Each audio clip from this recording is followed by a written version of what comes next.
Уважаемые главы государств, уважаемые участники встречи, прежде всего выражаю глубокую признательность президенту Кыргызской республики, уважаемому Садыру Нургожаевичу Жапарову за теплый прием, гостеприимство, прекрасную организацию мероприятия на живописном побережье Иссык-Куле.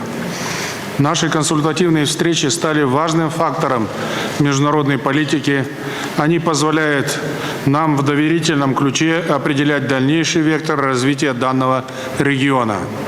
В условиях геополитической турбулентности и неустойчивости мировой экономики наша встреча демонстрирует сплоченность стран Центральной Азии, свидетельствует об общем стремлении к совместному противостоянию новым вызовам и угрозам. Всестороннее сближение наших государств обусловлено велением времени и полностью отвечает коренным интересам братских народов. С момента проведения первой консультативной встречи в Казахстане в 2018 году региональное сотрудничество неуклонно укрепляется по всем направлениям. На качественно новый уровень вышел межгосударственный политический диалог, задающий тон динамичному развитию отношений в духе подлинного добрососедства и союзничества. Поступательно расширяется взаимовыгодное торгово-экономическое сотрудничество. Совместными усилиями удалось не только восстановить допандемийный уровень взаимодействия, но и существенно нарастить товарооборот.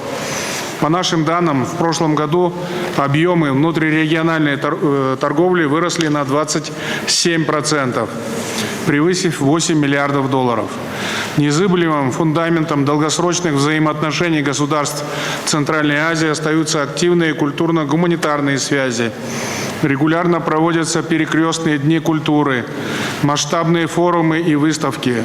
Организуются совместные научно-исторические исследования, активно осуществляется студенческий обмен и многое другое. Ярким подтверждением присущего нашим отношениям чувства локтя стало продуктивное партнерство в борьбе с распространением коронавируса. В самые сложные дни пандемии мы проявили единство и сплоченность, без колебаний оказывая друг другу всю необходимую продовольственную, медицинскую и иную гуманитарную помощь.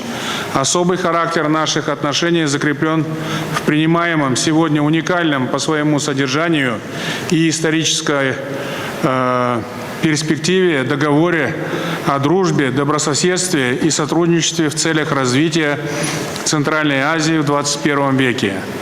Глубоко символично, что его подписание состоится в год 30-летия установления межгосударственных дипломатических отношений между нашими странами.